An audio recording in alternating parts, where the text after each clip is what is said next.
Aqui, nessa casa eu me encontrei.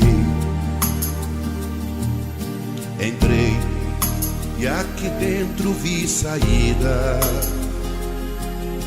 Sim, foi nessa casa de amor que as benesses do labor cicatrizaram minhas feridas.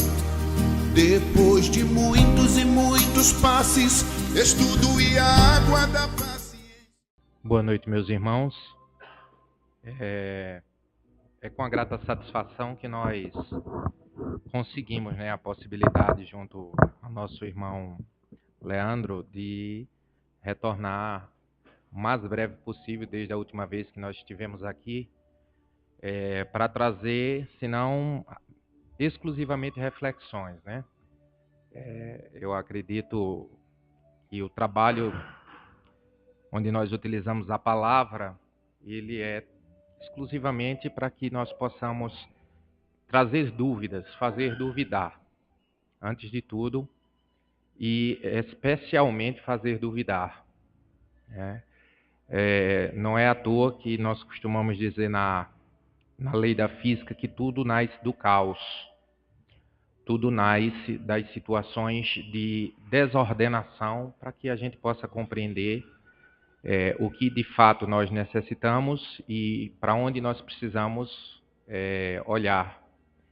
E é por isso que, consequentemente, nós nos encontramos na situação de adoecimento, de perda familiar, e aí é nesse momento de caos que, de fato, a gente começa a olhar efetivamente para onde a gente tem que olhar para o caminho da bondade, o caminho da desvestimenta do orgulho. Se nós formos conceber sobre o plano lógico das coisas, ou seja, usar exclusivamente as coisas que estão no nosso dia a dia para perceber, é exatamente do momento caótico, e no momento caótico em que as principais construções elas começam a se edificar. Ou seja, é no momento da perda, é no momento da confusão, é no momento do desespero, que não só quem está passando pela situação, mas quem está acompanhando de alguma forma, um se encontra porque necessita, e o outro se encontra também porque vê naquele que necessita uma oportunidade de ajudar. E aí se encontra como alguém que pode dar a mão. E aí a gente encontra também, por oportunidade, nós não acreditamos em coisas como acaso, coincidência, a gente encontra como oportunidades o significado para as tais palavras. E aí a gente viu aqui no ensaio, na leitura feita pelo Leandro, quando falava da beneficência, ou seja, fazer o bem. E não obstante a gente esteja trazendo aqui um tema chamado o quantum, ou seja, a quantidade, a medida da beneficência e os infortúnios ocultos. Para isso, que é um assunto importantíssimo para todos nós, a gente traz duas pequenas histórias que, na verdade, são oriundas da mesma fonte, do Evangelho.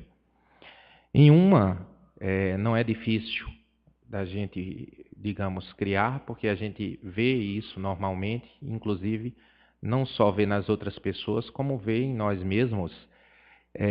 Mas vamos pensar que, certa feita, uma senhora dada à caridade, ou seja, que gosta de fazer o bem às pessoas, reunindo aí o que tinha de roupas, de vestimentas, de alimentos, resolve que naquele dia seria um dia oportuno, era um dia frio, para que ela fosse ofertar ali os bens que ela conseguiu juntar e ajudar as pessoas de um determinado local. Então, ela reúne tudo o que tinha, o que separa o que para ela era necessário e o excedente ela reúne, se dirige e avisa as pessoas para onde ela estava indo, que ela estaria presente naquele local em determinado horário e que as pessoas se organizassem porque ela iria fazer uma distribuição. Aproveita também o momento e encabeça um movimento durante a semana, antes que chegasse aquele dia marcado, avisando as pessoas que quisessem efetuar doações, que ela estaria ali dirigindo um movimento no qual ela iria reunir aqueles pertences para se dirigir a um determinado local, onde ela iria coordenar aquela ação.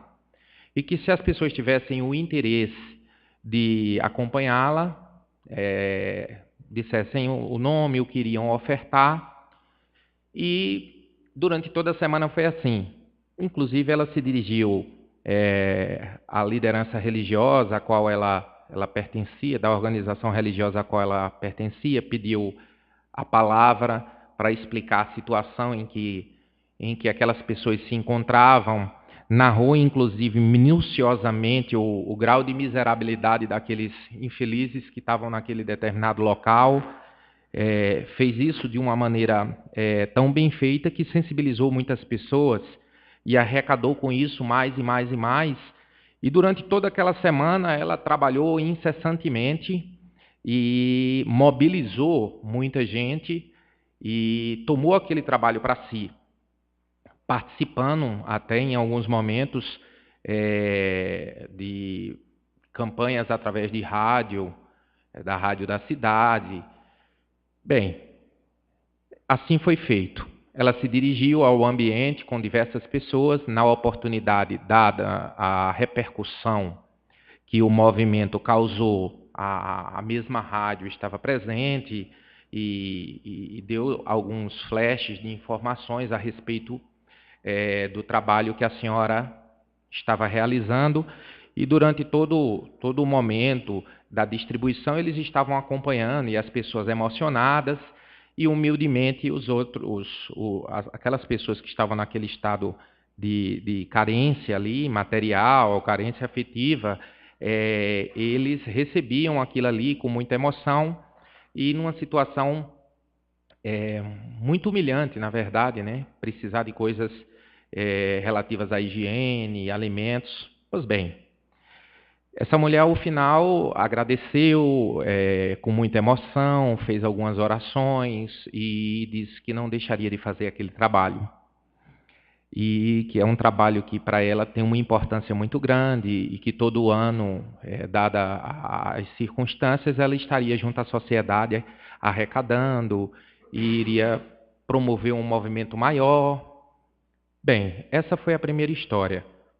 Quanto a essa história, me parece que a gente tem algumas coisas a refletir quando nós falamos do quantum da beneficência e dos infortúnios ocultos. E como é que a gente vai fazer essa reflexão? A gente vai narrar uma outra história com uma outra senhora, sendo que dessa vez essa história ela vai ser tirada exatamente da maneira como ela foi transcrita para o Evangelho segundo o Espiritismo, em seu capítulo 13, em que se titula que a sua mão esquerda não tome conhecimento do que sua mão direita faz. E no subcapítulo chamado Os Infortúnios Ocultos, segue essa narrativa. Quem é essa mulher com ar distinto, vestida de modo simples, embora com distinção, seguida de uma jovem também vestida modestamente? Ela entra numa casa de miserável aspecto, onde sem dúvida é conhecida, pois à porta saudam-na com respeito. Onde ela vai? Sobe até um quarto humilde, ali mora uma mãe de família, cercada de criancinhas. Com a sua chegada, a alegria brilha nas faces enfraquecidas. É porque ela vem acalmar todas as dores. Traz o necessário, acompanhada de doces e consoladoras palavras, que fazem aceitar o benefício sem se sentirem envergonhados, uma vez por serem infortunados. Não são de maneira alguma profissionais da mendicância. O pai está no hospital e durante esse tempo a mãe não pôde suprir as necessidades da família. Graças a essa senhora, as pobres crianças não sofrerão nem com o frio nem com a fome. Irão à escola bem agasalhadas. No seio da mãe haverá o sustento para amamentar os pequeninos, e se entre elas algum adoece, a boa senhora nenhuma dúvida terá em tratá-la em tudo o que necessite. Dali se dirige ao hospital para levar ao pai algum consolo e tranquilizá-lo sobre a situação da família. Na esquina, um veículo à espera, verdadeiro depósito de tudo o que doa, a seus protegidos, que visita sucessivamente. Ela não lhes pergunta sua crença nem sua opinião, pois para ela todos os homens são irmãos e filhos de Deus. Quando termina a visita, ela diz a si mesma: comecei bem o meu dia. Qual é o seu nome? Onde mora? Ninguém o sabe. Para os infelizes, é um nome que não revela nada, mas é um anjo da consolação. E, à noite, um cântico de bênçãos se eleva por ela até o Criador. Católicos, judeus, protestantes, todos a bendizem. Há entre as duas situações, materialmente, a mesma situação. São duas mulheres. Na primeira narrativa, ela leva com carinho, ela leva com atenção, ela põe as energias dela em função de um propósito. E a outra também. Ambas parecem, inclusive, ter condições para fazê-lo. Tanto que a primeira leva, inclusive, o que lhe excedeu. A segunda também. O que há de distinção é a forma como as duas criaturas realizam a beneficência, e não o quanto, e não a quantidade do que levou. E aí a principal reflexão, da qual vão decorrer todas as reflexões que a gente vai fazer aqui. No primeiro momento, ainda que inconscientemente, nós vamos perceber que o comportamento da primeira senhora trazia consigo uma necessidade não só de fazer o bem, mas havia uma necessidade agregada, uma necessidade que não precisava ser exposta, que era a necessidade de fazer-se presente fazendo o bem. E aí vai de encontro exatamente com o que o título do próprio capítulo fala, que sua mão esquerda não tome conhecimento em relação ao que sua mão direita faz. E aí a gente vai pensar naquele que foi o maior espírito entre nós, nosso modelo de comportamento, Jesus Cristo, e a gente percebe que todas as vezes que Jesus realizava os prodígios através da manipulação das energias, e aí aquilo que era considerado à época, era denominado milagre, ele fazia questão que aquilo fosse feito de uma maneira discreta. Quando ele fez referência na cura de um determinado senhor lá com um problema, ele fez referência para que ele se dirigisse ao templo e mostrasse lá aos clérigos que lá estavam: vai e não digas a ninguém que te curei, em relação a um homem que sofria da lepra. Segue só até o templo e lá lhes conta o que aconteceu. É porque havia um propósito. Ele não tinha, na verdade, interesse de dizer fui eu que realizei, até porque a trajetória do Cristo demonstra que em todas as suas ações, ele em seguida, ele fez a referência a quem de fato tinha um mérito pelas ações, que era Deus. É tanto que nas orações ali proferidas, que estão registradas como palavras do Cristo, ele sempre faz a referência, tudo em nome do meu Pai. Por quê? Através de mim, o meu Pai opera. De maneira que ele não recolhia para si atributos. Ele não buscava realizar nenhum tipo de evento que viesse a trazer para ele méritos para que se aproveitasse daquilo particularmente. E nas duas situações que nós relacionamos aqui, uma criada de momento, mas que não é difícil de nós encontrarmos, e a outra retirada do Evangelho, a gente percebe que, ainda que inconscientemente, na primeira situação, nós não conseguimos vislumbrar na mulher uma má intenção deliberada de tomar repercussão. A gente viu atos normais que, inclusive, nós, às vezes, praticamos. O que a gente viu, na verdade, foi uma perda de crédito em função do descuido. Ela teve a oportunidade de realizar algo sem precisar digamos assim, de expor nem aquelas pessoas desafortunadas e nem a ela com tanta veemência.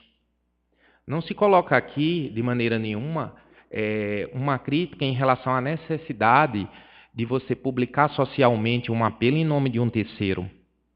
O que se está querendo colocar através dessa eleição é que na feitura da beneficência, o quanto não é a maior questão.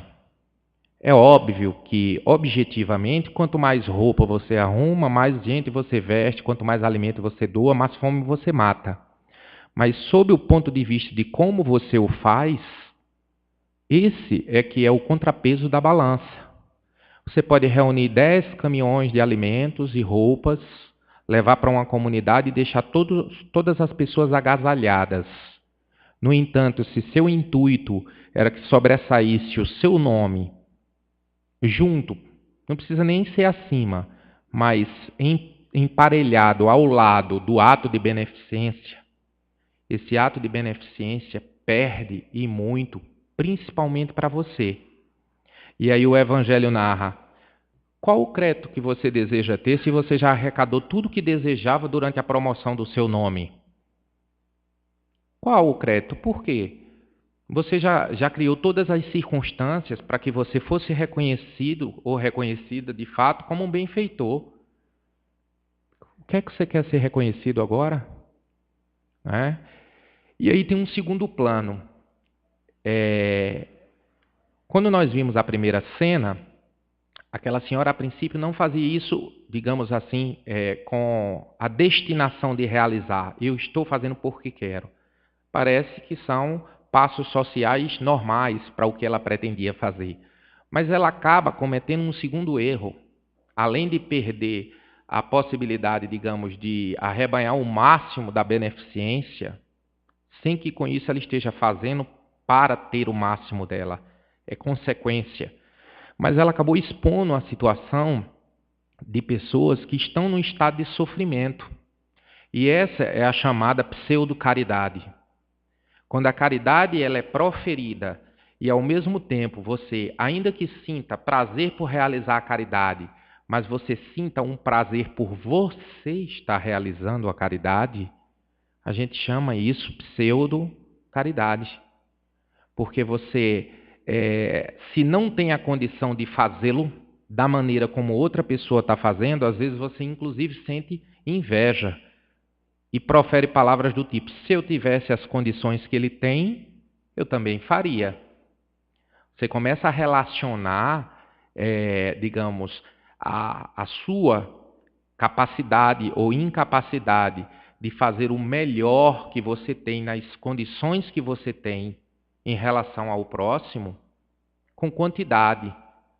E aí, dessa maneira, a gente teria que admitir que só pode realizar a caridade e a beneficência as pessoas que têm condição material de fazê-lo. Ora, não é mistério a diferença que se faz no Evangelho entre dois conceitos de caridade: a caridade material e a caridade moral. Entre os aspectos da caridade moral está justamente esse, que eu acho que é um dos mais bonitos, um dos mais relevantes.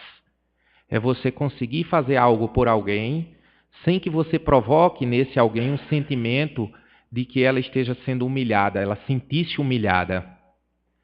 Vocês conseguem perceber como é importante? Talvez o fator mais relevante da caridade não é se você põe a mão no bolso e tira R$100, R$10, R$1. É como você faz aquilo sem que o outro se sinta mais destruído do que já se encontra. Essa é a principal habilidade. Né? Essa é a principal habilidade. É aquele tipo de coisa. Tem uma frase popular que costuma dizer assim, olha, quem oferece não quer dar. Não sei se vocês já ouviram isso. Está oferecendo muito é porque não quer dar. Às vezes a pessoa quer dar, mas ela quer, para ela, só tem sentido se ela der e ela for reconhecida. Então ela relaciona a ação dela com a contrapartida do outro.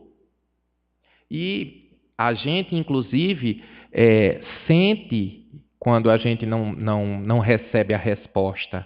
A gente se milindra, né? É um hábito nosso.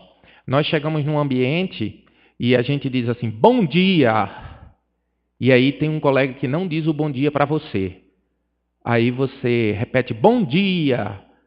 Ou seja, você está ofertando algo, mas você está ofertando porque você de fato quer que aquela pessoa tenha um bom dia, ou você está mostrando para ela que você é uma pessoa educada e que ela deve responder o bom dia? Ora, quem oferece não quer dar. Né? Quem oferece não quer dar. A não ser que você esteja perguntando para ela, você está tendo um bom dia? Aí tem sentido você aguardar uma resposta. Né? Porque aí talvez você queira ir mais a fundo. Você já tenha percebido que ela não está tendo um bom dia e você queira ajudar de alguma forma e queira perguntar em seguida, eu posso fazer algo por você? Você quer conversar? Você está precisando de algo? Então, é bem legítimo essa questão bem coerente e bem lógica do quem oferece, muitas vezes não quer dar, porque não é que não queira dar, mas não quer dar somente aquilo. Quer dar aquilo, mas quer receber reconhecimento. E aí, no plano da caridade, o efeito e o poder da caridade, ele se perde, ele se dilui. Basta que você faça aquilo que é a premissa subjacente de quando Jesus disse, olha, faça para o teu irmão aquilo que você gostaria que fosse feito para ti mesmo. Qual é o pano de fundo dessa lógica? O que é que Jesus quis dizer com isso?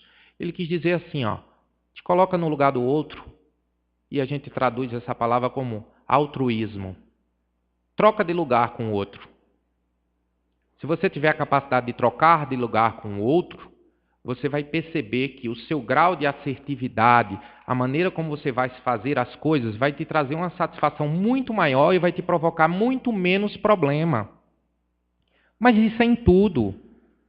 Isso é em tudo. Isso é desde uma fila que você esteja enfrentando, que você analisa o cenário e você diz, olha, é complicado, a fila está longa, eu estou estressado, meu horário aqui está atrasado, e por isso eu vou me comportar assim, assim, assim.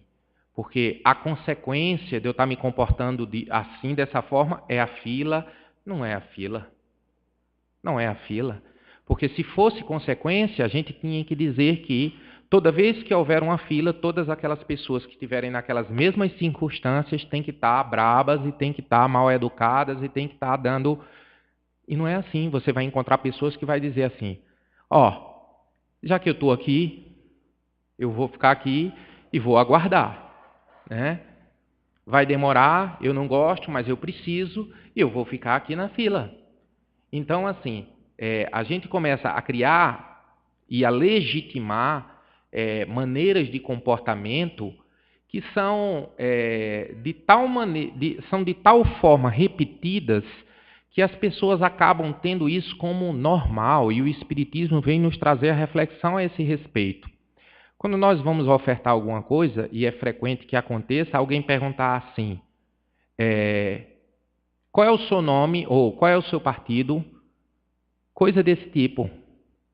Por quê? Porque já ficou associado de que as pessoas, quando vão ofertar algo, são para oferir uma vantagem política, um voto, um apoio. Ou seja, já ficou internalizado no inconsciente, no nosso inconsciente, que ofertar tem que ter uma contrapartida. ainda que seja na nossa cabeça, lá no inconsciente, ainda que essa contrapartida seja o reconhecimento de alguma forma. Ou seja, alguém dizer assim, mas Leandro é uma pessoa maravilhosa. Como Leandro é uma pessoa boa. Como Giovanni é uma pessoa boa, um menino bom. E aí, assim, a pessoa se envaidece. E, por outro lado, o oposto acontece. Você, às vezes, vai ofertar e encontra a pessoa em situação, em tal grau de humilhação, de miserabilidade, de sofrimento, que a pessoa já não aguenta mais. Ela expele, ela acredita que não é feliz, porque não merece ser feliz, e que, por isso, as pessoas que se aproximam dela só se aproximam para fazer o mal, e ela devolve, na verdade, uma agressão, ela devolve um comportamento agressivo. E aí, assim, você se surpreende mais ainda, porque você diz, não dá mais para fazer beneficência, não dá mais para ser caridoso, porque hoje em dia está tão perigoso você ser caridoso, que você vai fazer o bem e as pessoas reagem. Essa é uma situação social, mas antes de tudo, é uma situação pessoal. Ela não é uma relação de causa ou efeito. Causa e efeito. A gente não pode dizer que todo mundo que se encontra naquela situação de sofrimento vai te agredir. Mas a gente vai ter que admitir que algumas pessoas que estão ali se encontram num estado tal que elas não conseguem mais distinguir quem vai lhes provocar o bem ou o mal. E você tem que estar preparado para isso. Nós somos especialistas em criar gatilhos. O que é criar gatilhos? É criar dispositivos mentais para, digamos, usando o nosso vocabulário nordestino. E por que eu estou fazendo essa referência? É porque agora, como os meios de comunicação, a gente deve estar com muita gente acompanhando essas palavras aí Brasil afora, talvez as pessoas não entendam, mas assim, esses gatilhos que nós criamos são para acoitar, que aqui a gente diz, né? Na verdade, para nos dar a sensação de que a gente está certo, para nos encobrir. Aqui nós dizemos acoitar os nossos comportamentos. Então, vou dar um exemplo prático. Uma das coisas que me falta, e isso já é um gatilho, tá? Porque tempo eu aprendi que é uma coisa complexa, mas é uma questão de organização também. Mas nós pressupomos, nós criamos um gatilho que, por exemplo, no meu caso, eu não tenho tempo. E aí, assim, esse gatilho poderia disparar para me dar o conforto de dizer assim, eu não tenho tempo. Logo, no domingo, dia de jogo da seleção, eu não vou sair para fazer uma palestra, porque qual é o tempo que eu tenho? Olha o meu gatilho, como ele ativa rápido. Será que esse gatilho, será que essa situação, ela existe de fato? Né? Será que essa situação, ela existe efetivamente? Ou se eu organizando o meu horário, organizando a maneira de meu dia acontecer, não me resta tempo suficiente para que eu possa estar aqui. E assim foi feito. Assim foi feito. Ou seja, se eu não tivesse feito a escolha, não tivesse me organizado, não tivesse arrumado, o meu gatilho iria funcionar, porque eu internalizei que minha semana é muito cheia, meu sábado é cheio, meu domingo é cheio, então o gatilho, você tem razão. Você tem razão. E eu me sinto confortável com isso. Sendo que tem uma coisa, não obstante o gatilho seja meu,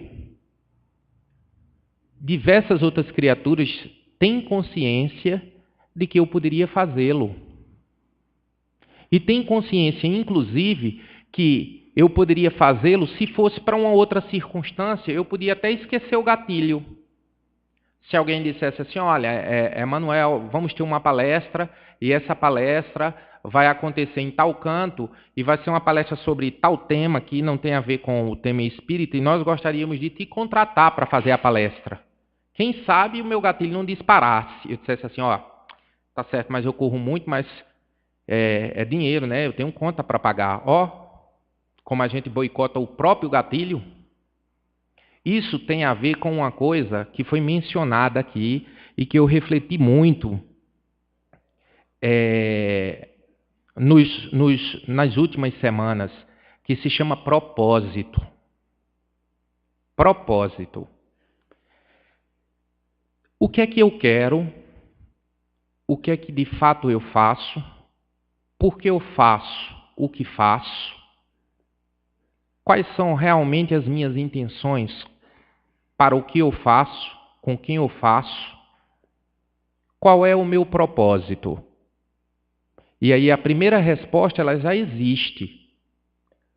A diferença é que eu vou precisar tirar dessa resposta geral o meu objetivo. Mas o nosso propósito é realizar. Em outras palavras, é viver.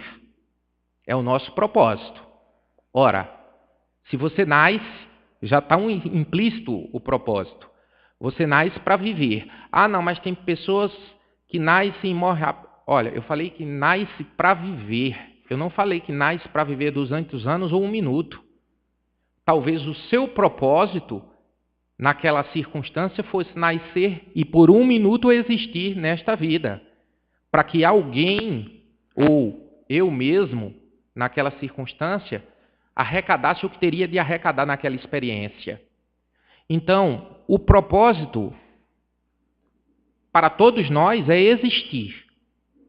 A partir do momento que, enquanto centelha, enquanto espírito, nós existimos, o propósito é existir. Agora, vem a segunda pergunta. E qual é o propósito em existir? É apenas existir? Tem sentido? Não. A gente existe para evoluir. E como é que a gente evolui? A gente evolui explorando o que há de melhor em nós. Mas é explorando mesmo. É ir buscando, é garimpando. Porque nós temos uma série de valores. Muitos valores. Todos nós temos.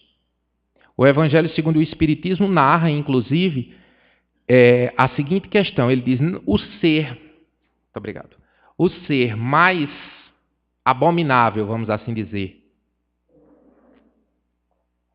que nos cause mais repulsa, ele é um ser divino como nós. Ele é centelha advinda do Pai, em desenvolvimento. Agora, qual é o problema?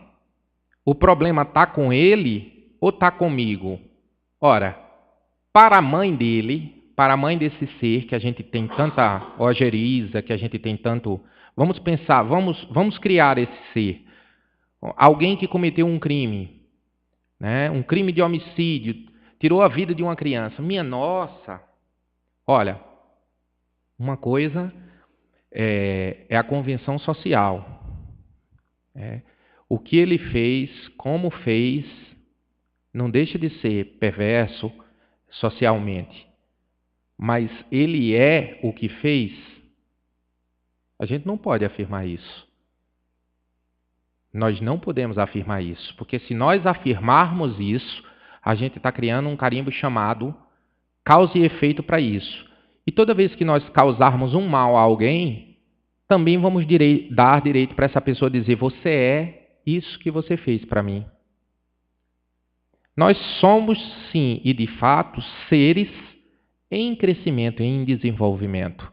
Naturalmente, aquele irmão vai precisar caminhar mais, sentar muito mais vezes na cadeirinha da escola chamada vida, até que ele, digamos assim, se desanimalize, até que nele não prevaleça os instintos de impunidade, o descaso com o sofrimento alheio.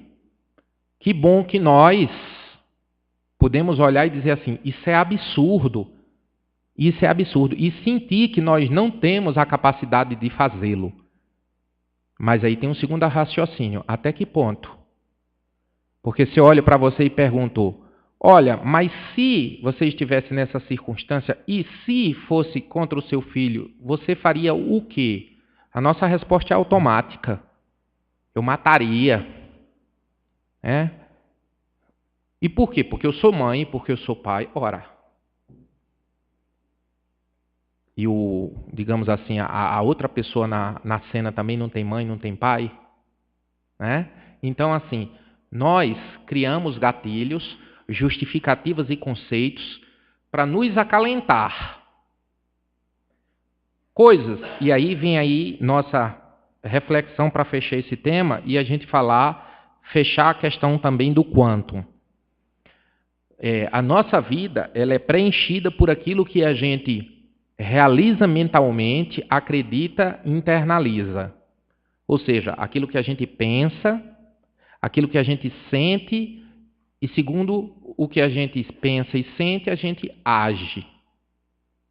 Então, se eu penso sobre vir aqui e acho que é importante, acima de tudo, para mim, é importante, acima de tudo, para mim. Né? Por quê? Porque eu sinto que consegui realizar algo que durante a semana eu não tive a oportunidade de fazer. Então, se eu penso, sinto que aquilo foi bom para mim porque não só me esclarece enquanto eu estudo, não só me esclarece enquanto eu converso com as pessoas, mas eu também dou a oportunidade para que uma pleia de seres, encarnados e desencarnados, tenha acesso a um bom conteúdo. Ora, eu poderia estar utilizando a oratória numa mesa de bar, sem nenhum problema com bar nem com mesa de bar. Mas eu não poderia estar lá utilizando para falar, por exemplo, sobre o jogo do Brasil? Poderia. Eu tenho a liberdade para isso. E poderia, inclusive, me convencer, através do meu gatilho, de que eu, como sou uma pessoa que trabalho de domingo a domingo, era justo que eu estivesse ali. Mas aí, assim, livre-arbítrio. Direito de escolha. Como a gente diz no coaching, perdas e ganhos. Eu entendo que ganho mais participando de um momento como esse, vindo dirigindo, pensando, conversando, voltando. Eu ganho muito mais do que se eu estivesse em outro ambiente. Então, assim, a gente tem que entender que esses gatilhos, como, por exemplo, voltados agora exclusivamente para o tema, como eu não tenho tempo de fazer. Isso é um gatilho. Ou seja, isso é algo que a gente cria. No dia que eu conseguir passar num concurso que me pague Y ou X, eu prometo que não vai faltar doações para uma instituição. Se um dia eu ganhasse na Mega Sena, eu criava uma casa espírita que ia acolher tudo quanto fosse de pessoa que tem necessidade na cidade. Então, todos esses gatilhos estão relacionados a quantum. A quanto? Você está relacionando que a caridade só vale se ela tiver repercussão, se ela for grande. E aí vem uma outra historinha chamada O Óbolo da Viúva, narrada pelo Cristo. Certa feita, o Cristo estava observando as pessoas fazerem doação naquelas caixinhas, ele chama gasofilácio, né? E aí chegavam pessoas e colocavam quantias vultuosas ali. Outras pessoas chegavam e colocavam outras quantias e o Cristo observando. E aí viu quando se aproximou uma mulher, uma viúva, e a mulher colocou apenas uma moedinha lá. Ela colocou apenas uma moedinha. E aí ele comentou ele fez a menção junto aos apóstolos. Está vendo aquela mulher que depositou aquela moeda? Talvez ela tenha depositado muito mais do que todas as pessoas afortunadas, porque os afortunados deram aquilo que lhe era sobra, o que lhe era a mais. E ela talvez tenha doado a única coisa que ela tinha. Ela talvez tenha doado exclusivamente o que ela tinha. A única coisa que ela tinha naquele momento é a moeda. Então ela fez mais ou não fez mais do que o camarada que botou diversas notas? Então essa é a diferença que faz a gente refletir sobre a qualidade, se a gente pode dizer assim, da caridade. E pode dizer assim, porque no momento em que a gente faz uma caridade com dupla intenção, com intenção reflexo, ou seja, de que as pessoas me reconheçam, eu estou desqualificando a caridade, e aí, segundo os Espíritos, aqui fica bem esclarecido, eu já estou recebendo todo o mérito que eu tinha de receber aqui. Não vai realizar nenhuma obra com a finalidade de que as pessoas reconheçam, vejam. Não é essa a intenção. Isso é consequência que não deve ser relevante para você.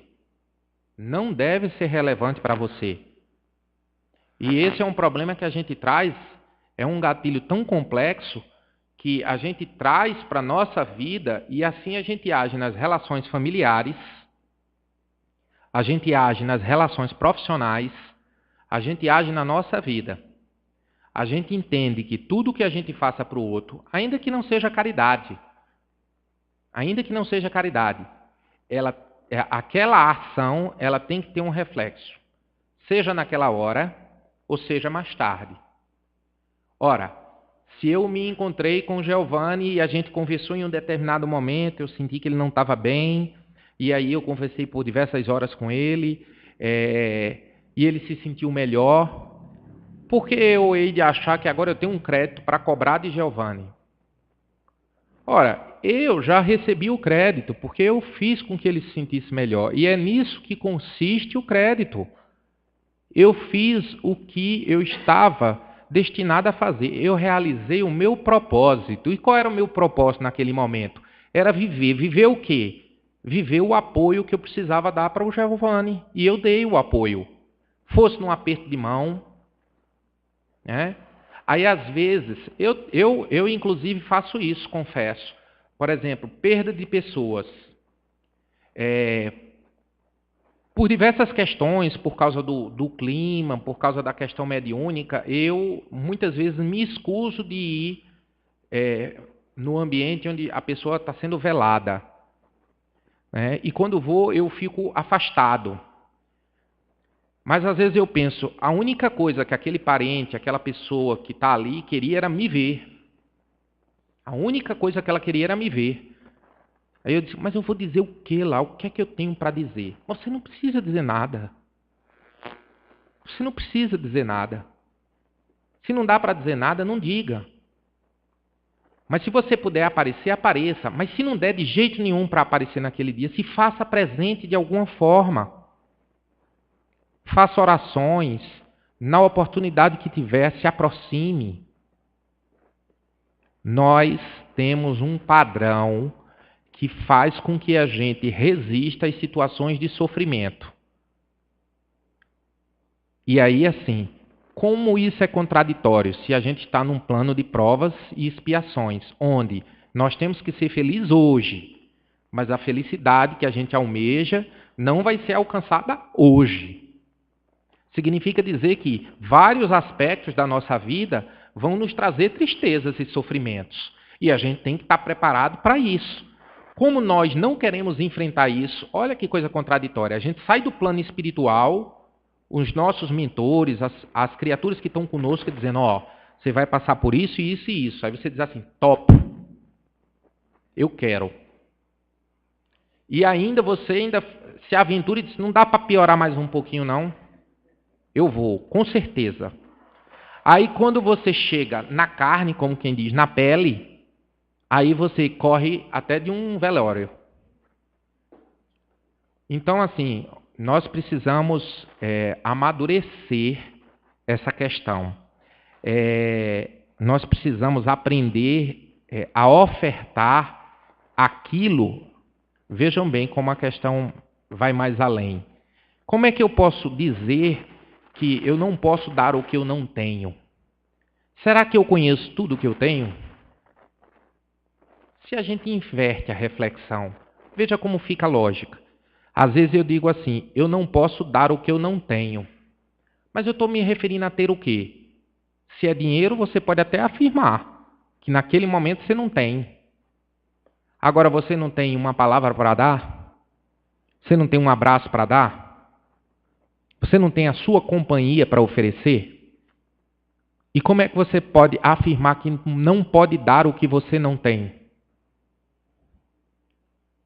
Então, assim, esses gatilhos, esses conceitos que nós criamos, fazem com que a gente ande um pouquinho mais lentamente na escala do crescimento espiritual. Aí está lá uma pessoa deitada na sua calçada, você está numa situação que você diz assim, não, ó, aquele camarada está bêbado ali, ele só vive fazendo isso, eu vou tirar aquele bêbado da minha calçada. Aí alguém diz assim, mas rapaz, vai lá, ajuda ele. Não tem ajuda não, olha, ele tem condições financeiras. É porque ele gosta de beber mesmo. Eu vou tirá-lo dali. Ora, será que você não tem educação para chegar lá e conversar com a pessoa? Diz, fulano, você está deitado no chão, companheiro. Levante. Você está precisando de um copo d'água? O que é que você está precisando? O que é que você vai fazer aí, cara? Levanta. Você não pode ficar aí ao relento. Será que você não pode fazer isso? Você tem que chegar e expurgar a pessoa? Então, assim, até um animalzinho que está ali, que você olha, um animal está com fome, aí você diz, olha para aí, rapaz, se eu tivesse espaço em casa, eu levava para casa. Mas na hora que você vai estacionar o carro, o animal sobe na sua calçada, você dá uma buzinada. Ora, a gente tem que enfrentar a nossa face no espelho, olhar para nós mesmos e enfrentarmos quem somos nós. Se nós não tivermos condições de nos reconhecermos a maneira como nós estamos nos construindo ou estamos perdendo a oportunidade de nos construir, nós não vamos edificar nada. É a mesma coisa que se Leandro convidasse aqui um mestre de obras para construir aqui um primeiro andar, ele dissesse para o mestre de obras, que ele calcule tudo aí que precisa para construir. Aí o camarada, tudo bem, abre a porta, Leandro, para eu olhar. Ele disse, não, mas você calcula de fora. Como? Ele vai precisar olhar onde é que tem coluna, onde é que não tem coluna, como é que ele vai fazer. Então isso é a mesma coisa que a gente precisa fazer diariamente, para poder a gente ter a oportunidade realmente de entender que fazer o bem, beneficência, não é quanto, é como. São as oportunidades que a gente tem a todo tempo. A gente começa a fazer a beneficência em todo tempo, em casa, fora de casa, na vida social, na vida religiosa. Então, meus irmãos, eu espero que a gente possa ter trazido, eu vou concluir com uma rogativa, é uma oração muito bonita, tem inclusive uma imagem muito, muito bonita aqui do Cristo. É um Cristo meio americanizado, né? Geralmente os olhos azuis e tal, mas assim, a oração é muito bonita e vamos aproveitar esses 3 minutos. Eu espero de fato que esse novo método, na verdade é um novo método, Leandro. Eu entendi que quando a gente só afirma, talvez fique mais fácil a compreensão, mas talvez as pessoas que escutam não sejam tocadas tanto quanto quando a gente pergunta. Porque a gente tem um hábito de não se perguntar, por que eu fiz isso? E por que eu fiz? A gente não se pergunta, e por que a gente não quer perguntar? Porque a gente não quer responder. Por que a gente não quer responder? E por que a gente não quer responder? Porque o gatilho está confortável. E se o gatilho está confortável e ninguém me pergunta, eu não preciso falar. Então também eu não melhoro.